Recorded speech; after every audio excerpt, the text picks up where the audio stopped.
पिछले एपिसोड में हमने देखा था कि यही अपने पैलेस में बैठकर अपना काम कर रही होती है। तभी उसके पास मिनिस्टर लोग आते हैं जो कि उसको ग्रीट करते हुए उससे बोल रहे होते हैं, तालोंग डायनेस्टी के थर्ड प्रिंस आपसे मिलना चाहते हैं, इसके लिए वो बाहर आपका इंतजार कर रहे हैं, तो क्या आप चलकर उनसे मिल सकती हैं। ऐसा कहते हुए मिनिस्टर लोग वहाँ पे यही को कुछ गेस्ट के आने के बारे में बताता है। लेकिन यही जब वहाँ पे तालोंग डायनेस्टी का नाम सुनती हैं तो बहुत ज़्यादा हैरान होती हैं और उसके बारे में सोच रही होती हैं, क्योंकि तालोंग डायनेस्टी उनकी डायनेस्टी से काफ़ी ज़्यादा बड़ी है। इसीलिए यही को वहाँ पे तालोंग डायनेस्टी के थर्ड प्रिंस का आना अजीब लग रहा होता है। इसके बारे में जानने के लिए फिर यही वहाँ पे मिनिस्टर लोग से पूछती है कि क्या उन लोगों ने बताया कि वो यहाँ पे क्यों आए हैं और उनके यहाँ पे आने का पर्पज़ क्या है। यही की बातों को सुनकर वहाँ पे मिनिस्टर लोग थोड़ा सा डर रहे होते हैं। फिर वो वहाँ पे हिम्मत करते हुए यही से कह रहे होते हैं, तालोंग डायनेस्टी के थर्ड प्रिंस आपसे मैरिज करने के प्रपोजल को लेकर आए हैं, जिसके बारे में वो आपसे बात करना चाहते हैं। जैसे ही यही वहाँ पे अपने मैरिज प्रपोजल के बारे में सुनती है वो बहुत ज़्यादा चिढ़ जाती है और फिर यही वहाँ पे अपना डेडली ओरा दिखाते हुए वहाँ पे गुस्से से मिनिस्टर लोंग से कहती है, आखिर उनकी हिम्मत कैसे हुई मेरे बारे में ऐसा सोचने की भी, और तो और वो मुझसे मैरिज करने की प्रपोजल को लेकर मेरे पास यहाँ तक चले आए। ऐसा कहते हुए यही वहाँ पे बहुत ज़्यादा गुस्सा कर रही होती है।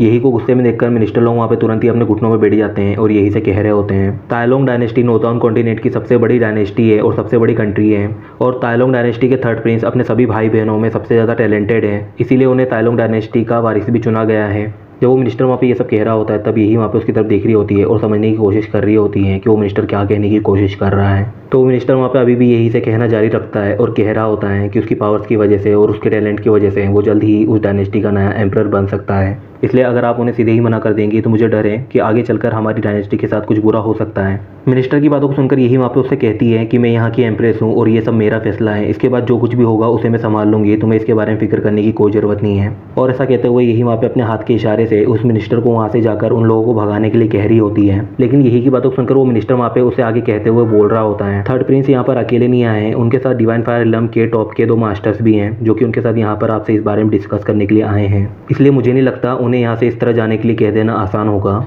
और उन्हें देखकर मुझे यही लगता है कि वो आपके और थर्ड प्रिंस के मैरिज एग्रीमेंट हो जाने से पहले यहाँ से नहीं जाएंगे। यही वहाँ पे उस मिनिस्टर की बातों को सुनकर वहाँ पे गुस्से से उससे कह रही होती है, आखिर तुम कहना क्या चाहते हो, और ऐसा कहते हुए यही वहाँ पे उसे साफ साफ समझाने के लिए कह रही होती है। फिर वो मिनिस्टर वहाँ पे यही को समझाते हुए उसे बता रहा होता है, जहाँ तक मुझे लगता है हमारी डायनेस्टी उनकी डायनेस्टी के मुकाबले बहुत ही ज़्यादा कमज़ोर है, इसलिए मुझे कोई भी ऐसी वजह नहीं दिख रही है जिसकी वजह से हम उन्हें रिफ्यूज़ कर सकें, क्योंकि मुझे नहीं लगता उनके इस मैरिज प्रपोजल को रिफ्यूज़ करने के बाद वो लोग यहाँ से शांति से चले जाएंगे। इसलिए मेरी आपसे रिक्वेस्ट है कि आप उनके इस प्रपोजल के लिए अभी मान जाइए और बाद में कोई अच्छा सा बहाना ढूंढकर इसे अवॉइड कर दीजिएगा। उस मिनिस्टर की बातों को सुनकर यही वहाँ बहुत ज़्यादा गुस्से में आ जाती है और तुरंत ही वो अपने हाथ को टेबल में मारते हुए उसके ऊपर चिल्लाते हुए कह रही होती है, माना कि तुम मेरे सलाहकार हो और तुम डायनेस्टी की भलाई के लिए ये सब कह रहे हो, लेकिन अगर मैं तुम्हारा सजेशन मानती हूँ तो इससे डायनेस्टी का तो फ़ायदा होगा, लेकिन मेरे हस्बैंड का क्या? तुम्हें लगता है ये सब करने के बाद मैं दोबारा अपने हस्बैंड के सामने जाकर अपनी शक्ल दिखाने के भी लायक हूँ? और ऐसा कहते हुए यही वहाँ पे बहुत ही ज़्यादा गुस्से में उस मिनिस्टर के ऊपर बरस रही होती है। फिर वो मिनिस्टर वहाँ पे यही को शांत हो जाने के लिए कह रहा होता है और उसे बताता है कि एक एम्प्रेस के ऊपर उसके पूरी डायनेस्टी की जिम्मेदारी होती है और डायनेस्टी के सभी लोग आपके ऊपर ट्रस्ट करते हैं कि आप उनके साथ कभी भी कुछ गलत नहीं होने देंगी। इसलिए एक मामूली इंसान के लिए पूरी डायनेस्टी को खतरे में डालना ठीक नहीं होगा, और वैसे भी आपके सिविल हस्बैंड के बारे में कोई भी नहीं जानता है, इसलिए मुझे नहीं लगता ऐसा करने में कोई भी प्रॉब्लम होने वाली है। उस मिनिस्टर की बातों को सुनकर यही वहाँ पे बहुत ज़्यादा गुस्से में होती है और उसने अपने हाथों में अपनी एनर्जी को कास्ट करना भी शुरू कर दिया होता है। फिर हमें यही को दिखाते हैं जिसके दिमाग का 7वां पारा भी चढ़ चुका होता है और वो वहाँ पे गुस्से में उस मिनिस्टर से बोल रही होती है, तुम्हें पता भी है तुम क्या बकवास कर रहे हो। फिर वो मिनिस्टर वहाँ पे यही से आगे कह रहा होता है कि सभी लोगों को पता है कि महारानी को हर रोज़ बहुत सारे काम होते हैं और उन सभी काम के लोड और प्रेशर को संभालना बिल्कुल भी आसान नहीं होता, इसलिए हम सब समझते हैं कि आपने उससे शादी क्यों की और आप इस नॉर्मल लाइफ को क्यों एक्सपीरियंस कर रही हैं। लेकिन मुझे लगता है अब आपको ये सब यहीं पर रोक देना चाहिए